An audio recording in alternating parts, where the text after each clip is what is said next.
দাদা দাদা, বলছি ট্রেনটা কি মধুপুর যাবে? গার্ডকে জিজ্ঞেস করে তো উঠলাম, বলল মধুপুর যাবে।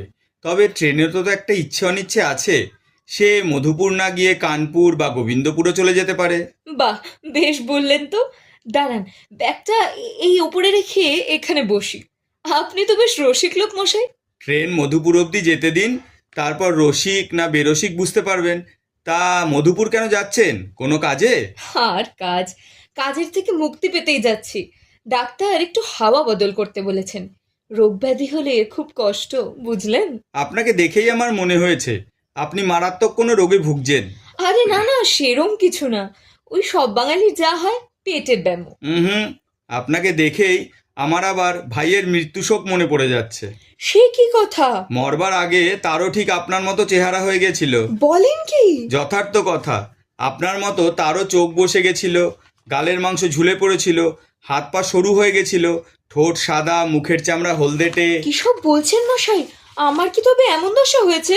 কিন্তু এ কথা আমায় তো কেউ আগে বলেনি। কেনই বা বলবে? এ সংসারে প্রকৃত বন্ধু কেই বা আছে? ডাক্তার তো আমাকে বারবার বলেছে আমার কোনো ভাবনার কারণ নেই। ডাক্তার? ডাক্তারের কথা আপনি এক তিলও বিশ্বাস করেন? ডাক্তারকে বিশ্বাস করেই কি আমরা আকুল পাথারে পড়িনি? যখন আসন্ন বিপদ, সেই সময়ই তারা বেশি করে আশ্বাস দেয়।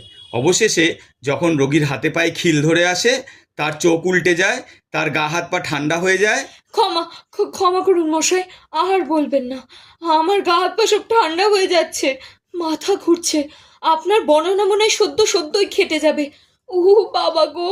দেখেছেন মশাই, আমি তো বলেছি ডাক্তারের আশ্বাস বাক্যে কিচ্ছু মাত্র বিশ্বাস করবেন না। আচ্ছা, আপনি কি রাত্রে চিত হয়ে ঘুমোন? হ্যাঁ হ্যাঁ, ওই চিত হয়ে না শুলে না আমার আবার রাত্রে ঘুম আসে না। হুম, আমার ভাইয়েরও ঠিক এই দশাই হয়েছিল। সে একেবারেই পাশ ফিরতে পারতো না। কিন্তু আমি তো ইচ্ছে করলেই পাশ ফিরতে পারি। এখন পারছেন, ক্রমে আর পারবেন না। এসব কি বলছেন, সত্যি নাকি? ক্রমেই আপনার পাঁজরের বাঁদিকে ব্যথা শুরু হবে, তারপর পায়ের আঙুলগুলো একেবারে আড়ষ্ট হয়ে যাবে, গাঁট ফুলে উঠবে ক্রমে। দোহাই, দোহাই আপনার, আর বলবেন না। আমার শরীর খুব খারাপ লাগছে। আপনার এখন থেকে খুব সাবধান হয়ে যাওয়া উচিত। উচিত তো বুঝলাম, কিন্তু কি করব সেটা তো বলুন। আপনি কি অ্যালোপ্যাথি চিকিৎসা করাচ্ছেন? হ্যাঁ হ্যাঁ হ্যাঁ, অ্যালোপ্যাথি। কি সর্বনাশ! অ্যালোপ্যাথি ওষুধ খাওয়া আর বিষ খাওয়া তো একই ব্যাপার। রোগের চেয়ে ওষুধ ভয়ানক, জমের চেয়ে ডাক্তারকেই বেশি ভয়। তবে কি করব? হোমিওপ্যাথি দেখাবো। হোমিওপ্যাথি? হোমিওপ্যাথি আবার ওষুধ নাকি?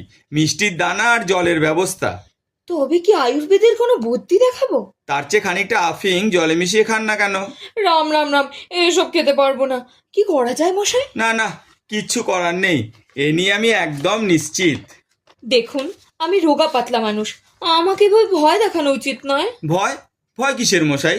এ সংসারে তো কেবলই দুঃখ, কষ্ট, বিপদ, চারিদিকে অন্ধকার, বিষাদের মেঘে আচ্ছন্ন। হাহুতাশ ছাড়া আর কিছুই শোনা যায় না। এখানে আমরা বিষধর সাপের গর্তে বাস করছি, এখান থেকে বিদায় হওয়াই ভালো।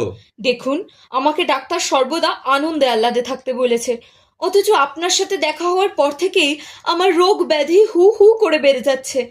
দয়া করে বলুন, মধুপুর স্টেশন কখন আসবে? আমি নেমে যাব।